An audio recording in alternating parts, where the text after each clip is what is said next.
Ngunyan pong aldaw, sinisilibrar niya to. Kan bilog na ginaban actually, ining International Day of the Forest. Ini pong International Day of the Forest,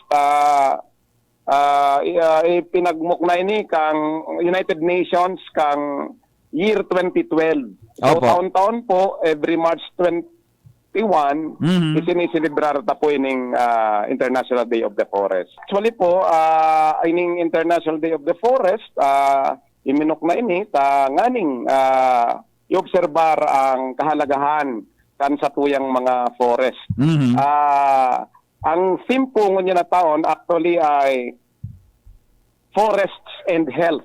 Kasi may connection po ang health at saka ang forest. Yaon po kami digdingon yan. Saro sa mga activities ni is ining tree planting digdi sa Tabaco South School, South Central School. Kung sa'in, ang tinarget mi po, elementary pupils. Ayun. Kasi gusto mi na aki palang sinda, maanudan na ninda ang importansya kang tree, kang forest. Yes. At saka ang mataram nga ni Day ka maniwala, Henry, grade 2, guided na sinda, nga ni Daang, pag sarong taon, grade 3 na sira, sarong taon naman ang itinanom ninda. Pag grade 4, 2 taon naman, maray na mahiling ninda itong mismong itinanom ninda, ma-appreciate ninda, ining tree growing na inaapod. Kasi ang kahoy baga, kung ini po ay itanom ta, ilang basta-basta ini pababayan, kundi dapat alagaan ini